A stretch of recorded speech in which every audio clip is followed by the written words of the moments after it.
청취자분, 안녕하세요. 오늘은 좀 특별한 자료들, 박남균 목사님의 주일 설교랑 관련 스터디 가이드를 같이 보려고 합니다. 네, 안녕하세요. 주제가 부모가 자녀에게 꼭 가르쳐야 할 것인데요. 이걸 통해서 자녀 양육에 대한 지혜를 한번 같이 찾아봤으면 합니다. 네, 이 자료들이 자녀를 신앙 안에서 어떻게 키울 것인가, 그 깊은 고민을 잘 담고 있는 것 같아요. 부모 역할에 대해 다시 생각해보게 하더라고요. 맞아요. 설교 시작부터 딱 핵심을 짚는데요. 자녀는 하나님이 주신 기업이요 상급이다. 여기서 기업이라는 게 단순히 회사 이런 게 아니고 아주 소중한 책임이자 축복 그런 뜻이겠죠? 그렇죠. 선물이고 또 책임이죠. 네. 그리고 상급, 그러니까 하나님이 주시는 특별한 보상이라고 정의해요. 그렇기 때문에 부모의 가장 큰 사명은 자녀를 믿음 안에서 키우는 거라고.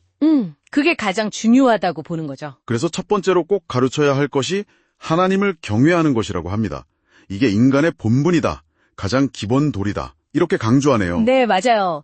모든 것의 시작과 끝이 하나님께 있다는 걸 알고 삶의 가장 중요한 자리에 하나님을 모시는 태도, 그걸 말하는 거겠죠. 그게 자연스럽게 예배하는 삶으로 이어진다고 하고요. 네. 특히 인상 깊었던 게 자녀에게 어려움이 생겼을 때요. 네. 부모가 막 잔소리하거나 같이 염려하기보다 일단 예배를 통해서 하나님께 나아가도록 그렇게 이끌어주는 게 중요하다고 하더라고요. 어릴 때부터요. 먼저 하나님을 찾도록 가르치는 거군요. 염려되시네요. 그렇죠. 그 습관이 중요하다고 강조하고 있어요. 두 번째 가르침은 부모 공경입니다.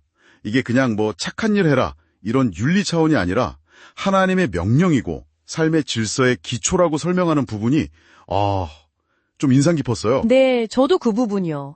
부모를 공경하는 자녀에게는 하나님께서 직접 복을 약속하셨다는 거. 네, 그 복이 구체적으로 보였죠? 땅에서 잘되고 장수하는 복이요.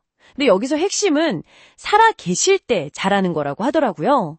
살아 계실 때 돌아가신 후 제사 지내고 이런 것과는 좀 다르네요. 네, 오히려 성경은 살아 계실 때 감사합니다, 사랑합니다, 존경합니다 이렇게 진심으로 표현하는 걸 강조해요.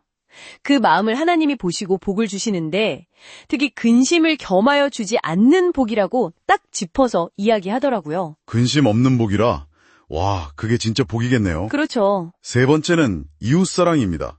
성경 전체의 핵심이라고 할 수 있잖아요. 네, 그렇죠. 근데 중요한 건 머리로만 아는 게 아니라 실천하는 사랑이라는 점.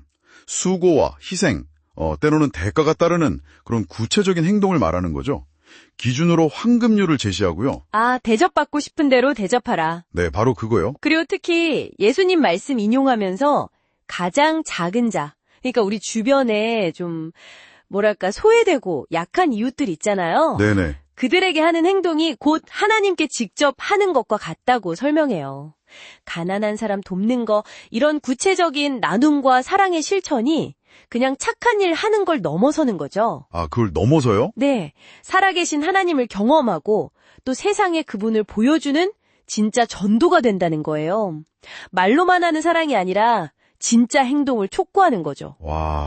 이웃사랑의 의미가 그렇게까지 있군요. 실천이 곧 전도다. 네. 부모 공경, 이웃사랑. 이걸 실천하는 것과 더불어서 부모가 자녀를 위해 해야 할 가장 중요한 역할로 기도를 딱 꼽습니다. 기도요. 정말 중요하죠. 네, 자녀 걱정하고 잔소리하는 것보다 기도가 100번, 1000번 빠른 길이다. 이 비유가 참 와닿더라고요. 그렇죠. 사무엘 어머니 한나나 그 어거스틴 어머니 모니카 이야기 예로 들면서 기도의 힘을 엄청 강조해요. 끈질긴 기도가 결국 자녀 인생을 바꾼다고요. 네. 그리고 물질적인 유산보다 더 중요한 게 있다고 하던데요. 맞아요. 재산 물려주는 것보다 하나님께서 자녀의 삶을 직접 책임져 주시도록 기도하는 게 훨씬 중요하다고 말해요. 하나님이 책임져 주시는 삶. 네. 구체적으로는 자녀가 살면서 좋은 만남을 갖도록 기도하라고 권면해요. 좋은 친구나 동역자, 멘토 같은 거요. 그리고 또 하나는 슬기로운 배우자를 위해서요. 배우자 기도 중요하죠. 네.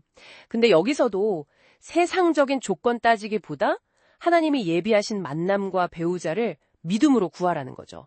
슬기로운 배우자는 오직 하나님께로부터 온다고 강조하면서요. 조건보다는 믿음으로 구하라. 네. 그리고 이 모든 것의 진짜 핵심, 정점은 부모가 그냥 기도해라 말만 하는 게 아니라 직접 기도하는 모습을 보여주는 본이 되는 거라고 강력하게 이야기합니다. 아, 본보기. 네, 말로 100번 가르치는 것보다 부모가 무릎 꿇고 기도하는 모습을 자녀가 보고 자라는 것, 그것만큼 강력한 신앙교육은 없다는 거죠.